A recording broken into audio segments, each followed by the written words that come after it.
అందరికీ నమస్కారం అండి. Welcome to Omkar Nageshwar stock market investment tips YouTube channel sir. Sir ఆహ్, ఏంటి సార్ ఈ వీక్ ఎట్లా మార్కెట్ కొనసాగబోతుందని మీరు అనుకుంటున్నారు? సో, నిఫ్టీ, బ్యాంక్ నిఫ్టీల మీద మన అనాలిసిస్ అనేది ఈ వీడియోలో ఉంటుంది సార్. ఈ వీక్ అంతా మార్కెట్ ఎట్లా కొనసాగబోతోంది? ఎంతవరకు డౌన్ ట్రెండ్ ఉంది? ఎంతవరకు హై ట్రెండ్ అనేది అంటే అప్ ట్రెండ్ అనేది ఎంతవరకు ఉంది అనే అంశాల మీద మనం కాస్త మాట్లాడదాం. జియోపొలిటికల్ వార్ కావచ్చు, లేకపోతే అరౌండ్ పెహల్గాం మీద జరిగినటువంటి ఉగ్రవాదుల యొక్క దాడి వల్ల కావచ్చు, ఇండియా పాకిస్తాన్ దాడుల వల్ల కావచ్చు, మార్కెట్లు అనేవి పడతాయి అని మనమందరం కూడా కాస్త భ్రమలో ఉండడం జరిగింది. యాక్చువల్‌గా నేను ఈరోజు కూడా మార్కెట్లు డౌన్ ట్రెండ్‌కి వెళ్తాయని అనుకున్నాను. కానీ అదృష్టం కొద్దీ ఈ రోజున మార్కెట్లు నిఫ్టీ చూసుకుంటే అరౌండ్ 24,300 మీదన క్లోజ్ అవ్వడం మనం చూసాం. సో, ఈరోజు నిఫ్టీ మార్కెట్లలో చూసుకున్నట్లయితే 24,350 పైకి వెళ్ళి ట్రేడ్ అవ్వడం మనం గమనించడం జరిగింది. సో, అదేవిధంగా బ్యాంక్ నిఫ్టీ కూడా 55,600 ఆ రేంజ్‌లో చూసాం. 650 దగ్గర చూశాను నేను. కాబట్టి మార్కెట్లు బుల్లిష్ మోడ్‌లోనే ఉన్నట్టే లెక్క ఇప్పటికీ కూడా. సో, ఈ వారమంతా కూడా బ్యాంక్ నిఫ్టీ అనేది మరలా ఒకసారి రికార్డెడ్ హై ఏదైతే ఉందో 26,500 లేదా బ్యాంక్ నిఫ్టీ రికార్డెడ్ హై ఏదైతే ఉందో 56,500ను తాకచ్చు, లేదా 57,000 మీదకి కూడా వెళ్ళి కొంత జర్నీ చేసే అవకాశం అయితే ఉంది. 55,000 మీదన ఉన్నంత వరకు, లేదా 54,500 మీదన ఉన్నంత వరకు బ్యాంక్ నిఫ్టీకి ఎటువంటి ఇబ్బంది రాదు. ఈ వారమంతా కూడా బ్యాంక్ నిఫ్టీ ఒక బుల్లిష్ మూడ్‌లోనే ఉండే అవకాశం అయితే ఉంది. ఎందుకు? సో, యుద్ధం జరుగుతుందనుకున్నాం, జరగలేదు. అయితే దాని యొక్క ఇంపాక్ట్ అనేది మార్కెట్‌లో మెల్లమెల్లగా ఉంటుంది. ఉండకుండా పోదు. అయితే మనము వీక్లీ అనాలిసిస్ కింద మనం మాట్లాడుకుంటే బ్యాంక్ నిఫ్టీలో 57,000 మార్కును ఒకసారి టచ్ చేసి రిటర్న్ వచ్చే అవకాశం అయితే ఉంది. కాబట్టి అందరూ కూడా కాస్త కాషన్‌గా ఉండండి. సో, 54,950ని స్టాప్ లాస్ కింద పెట్టుకొని రేపటి రోజున ఏదైనా కాల్స్ కొనగలిగితే ఒక 500 పాయింట్లు అలా గెయిన్ అయ్యే అవకాశం అయితే ఉంది ఈ వీక్. అయితే ఈ వీక్ చాలా క్రూషియల్‌గా ఉంటుందండి. ఇది ప్రతిరోజు నేను చెప్తున్నటువంటి మాటే. ఏంటనంటే బహుశా గురువారం రోజు సెలవు ఉంటే ఉండొచ్చు. ఎందుకంటే యాక్చువల్‌గా మాకందరికీ కూడా గురువారం రోజు లీవ్ ఉంది. బ్యాంక్స్ అన్నీ హాలిడేస్ ఉంటున్నాయి. సో, కాబట్టి గురువారం రోజు ట్రేడింగ్ హాలిడే ఉండే అవకాశం అయితే ఉంది. అదేవిధంగా గురువారం గనక ట్రేడింగ్ హాలిడే ఉంటే బుధవారమే మనకి వీక్లీ ఆప్షన్స్ అనేవి కంప్లీట్ అయిపోతాయి. వీక్లీ ఆప్షన్స్ ఎక్స్‌పైరీ అనేది కంప్లీట్ అయిపోతాయి. సో, కాబట్టి అందరూ కూడా కాషన్‌గా ఉండాలి. ఎప్పుడైతే కాషన్‌గా ఉంటూ వచ్చిన లాభాలను మనం నిలబెట్టుకోగలుగుతామో అప్పుడే మనము స్టాక్ మార్కెట్‌లో ఏదైనా ఒకటి సాధించినట్టు లెక్క. అదేవిధంగా నిఫ్టీ మనం చూసుకున్నట్లయితే మనకి చెప్తూనే ఉన్నాం, ఎప్పటినుంచో చెప్తున్నాం. ఏమని? 24,000 మీదన ఉన్నన్ని రోజులు నిఫ్టీ అప్ ట్రెండ్‌లోనే కంటిన్యూ అవుతుంది అని నేను ఎప్పటినుంచో చెప్తున్నాను. అదే జరుగుతోంది ఇక్కడ. ఎప్పటినుంచో నేను చెప్తున్నట్టుగానే ఈ రోజున నిఫ్టీ ఏమైంది?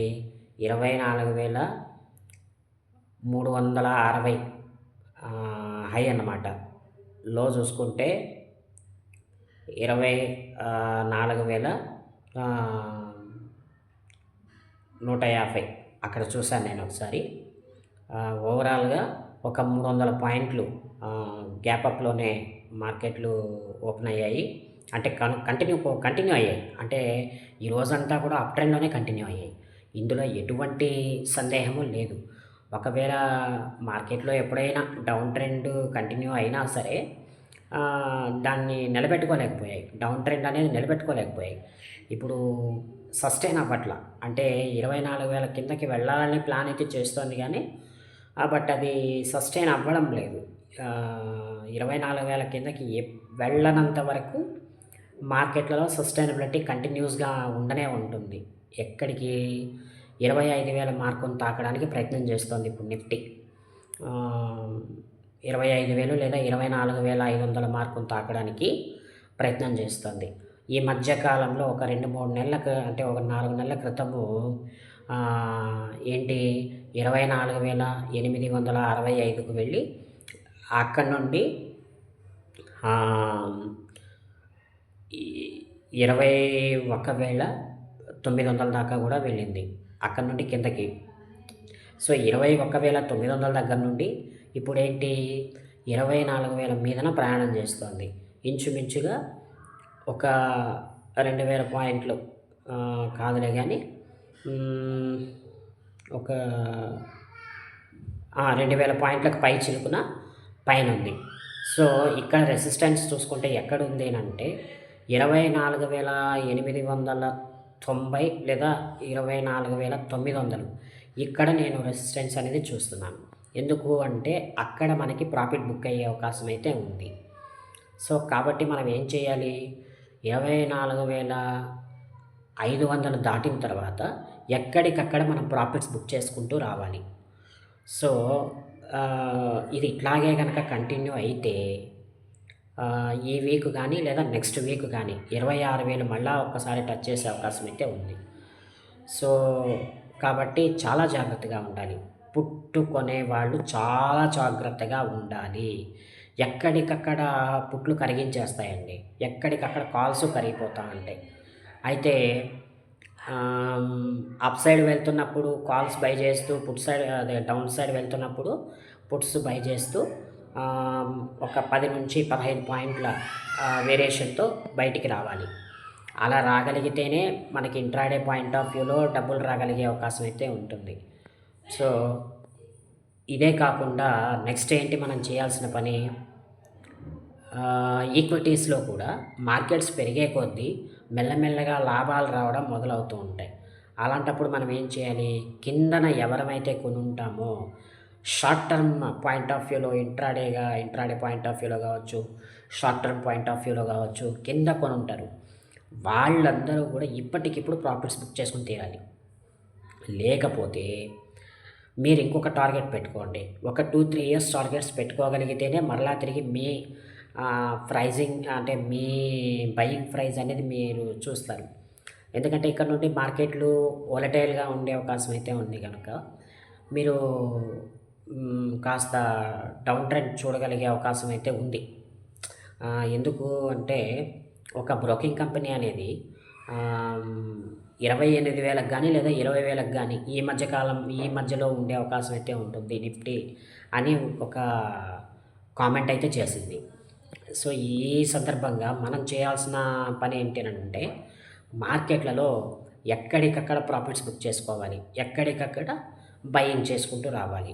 ఇప్పుడు ఈ స్టాక్ అయితే 80-90% ప్రాఫిట్స్ వచ్చుంటాయి, లేదా ఒక్కోసారి 100% ప్రాఫిట్స్ వచ్చుంటాయి.